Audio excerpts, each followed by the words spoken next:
Baik, Assalamualaikum warahmatullahi wabarakatuh. Kali ini saya akan memaparkan mengenai pembahasan dari globalisasi. Globalisasi terdiri dari dua suku kata, yakni global dan sasi. Global yang berarti lintas batas, sedangkan sasi yang berarti proses perubahan. Di mana globalisasi ini kemudian diartikan sebagai suatu proses sosial di mana terjadi dalam skala yang sangat besar. Kemudian globalisasi ini akhirnya mengakibatkan masyarakat-masyarakat dari suatu negara dan berbagai negara itu terkoneksi di berbagai bidang, misalnya di bidang ekonomi, politik, sosial, budaya. Kemudian ciri khas apa yang dapat dicirikan dari globalisasi ini? Globalisasi ini akhirnya membuat batas-batas geografis suatu negara itu tidak nampak atau terlihat kabur. Baik, aspek globalisasi. Saya di sini menggunakan 3 aspek, yakni aspek ekonomi, aspek politik, dan aspek sosial budaya. Yang pertama adalah aspek ekonomi, di mana terjadinya globalisasi ini kemudian memudahkan pertukaran barang maupun jasa di berbagai belahan dunia.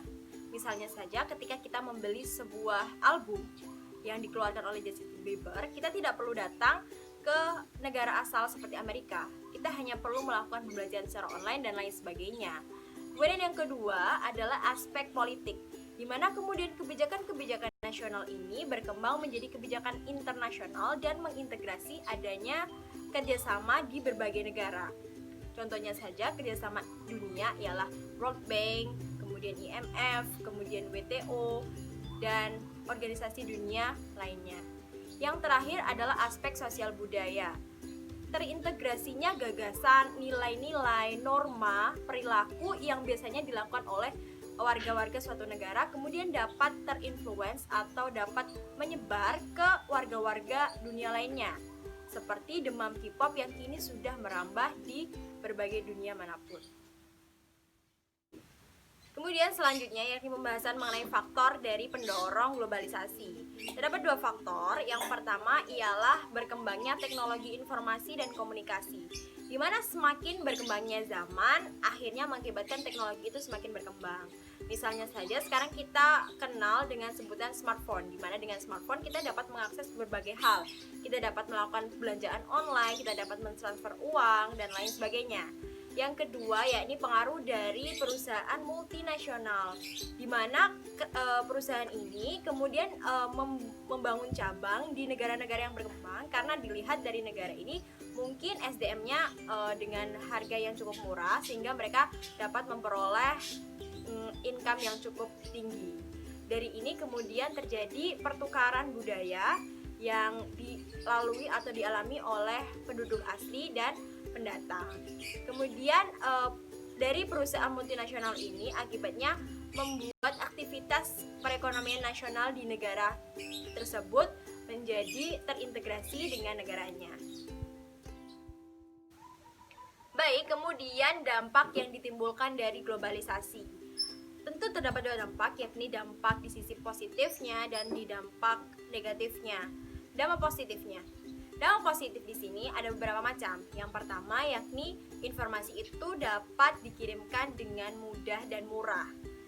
Atas hasil teknologi seperti smartphone tadi, kita hanya membutuhkan modal berupa paket data dan barangnya saja atau HP-nya saja yang dapat kita gunakan dalam waktu yang cukup lama atau jangka waktu yang cukup lama, di mana ini kemudian memudahkan kita sebagai pengguna untuk bertukar informasi dengan mungkin saudara, sanak saudara, atau teman di luar kota maupun luar negeri. Yang kedua yakni terkirimnya informasi dengan cepat dan tepat, di mana hal ini berkaitan juga dengan sejarah masa lalu yang dimana kita dulu menggunakan atau bertukar informasi menggunakan surat, dimana kita harus menunggu berhari-hari sehingga memperlambat informasi yang akan kita berikan kepada pihak yang dituju, dimana ini kemudian dapat beralih menjadi cepat dan tepat. Kemudian yang terakhir yakni terintegrasinya masyarakat-masyarakat di berbagai dunia, dimana akhirnya kemungkinan untuk mengenal masyarakat atau warga di negara manapun itu dapat terjadi. Kemudian yang selanjutnya adalah dampak negatif. Dampak negatif yang ditimbulkan dari adanya globalisasi, yang pertama ialah kesenjangan sosial yang mungkin muncul atau memang sudah terjadi dan sudah berkembang di masyarakat, di mana masyarakat global ini, masyarakat modern ini akhirnya berlomba-lomba untuk menaikkan derajatnya atau startanya dari orang lain. Selanjutnya ialah perilaku-perilaku tercela seperti konsumtif, di mana mereka hanya memenuhi untuk mengikuti tren saja tanpa memperdulikan keadaan dari sebenarnya atau keadaan mereka yang sebenarnya.